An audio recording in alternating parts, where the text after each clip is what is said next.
Let's work together to inspire communities of song that sing together for the joy of doing it and to the glory of God.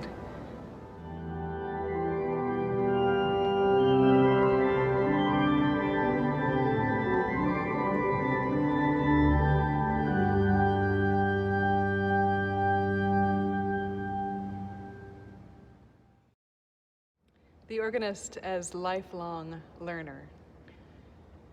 The great thing about being an organist is you will never be done learning. I find that fascinating. Every organ is different. Every congregation is different. Every new piece is different, and there are so many of them that one lifetime is not enough to learn them all. So there's always a next step on our journey.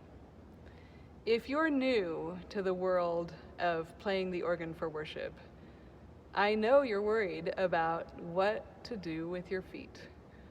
Your feet seem to be the most uncooperative appendages on your body. Your feet want to follow your left hand, or they get all confused about sharps and flats, and you just cannot figure it out. But yet, you have to play for worship. A lot of us were pianists first, and we were drafted into service by a congregation who needed us, by a well-meaning church leader who said, "How different can it be playing the organ instead of the piano?" Well, you know it's very different, and the feet are one reason why. I'm here to tell you that you don't have to play every note with your feet. You can give yourself a break until you're comfortable with playing every note. Here's an example. Let's take the hymn, "All Hail the Power of Jesus' Name." The point of that text is that we're going to crown him Lord of all. So how about if you only play that text with your feet and play everything else with only your hands? It might seem less than, but it actually can be very meaningful to your congregation.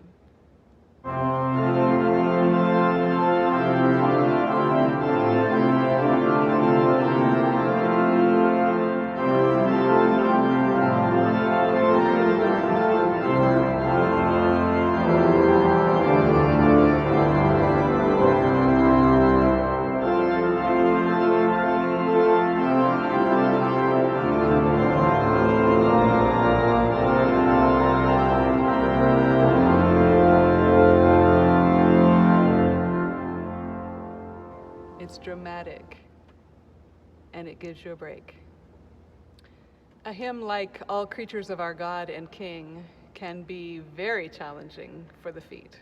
Again, give yourself a break. This is a trick that I learned from a master hymn player, Jerry Hancock, who's now gone on to his great reward.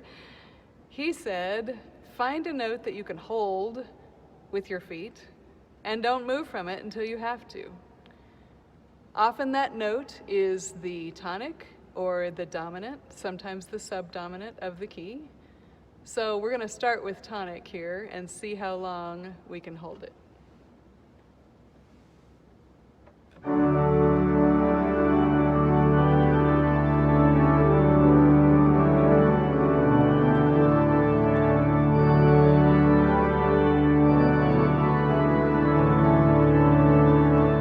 That's where we need to change. Your ears tell you we need to change. And eventually you'll figure out the note that you need to change to. So now let's try it again and do the change where it's needed.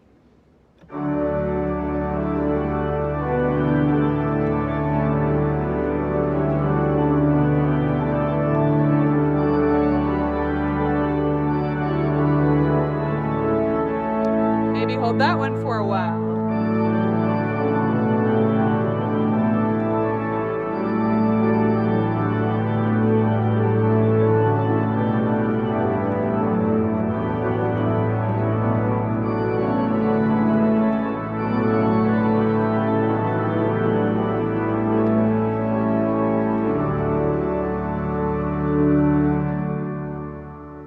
Back to tonic at the end. So this very complex piece becomes a piece that only needs 3 pedal notes, and 2 of them are exactly the same note.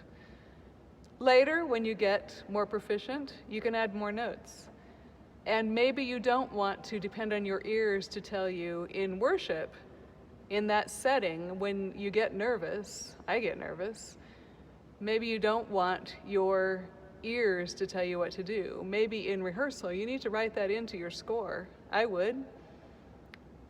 But be prepared for a glorious sound and stop feeling insecure about your feet.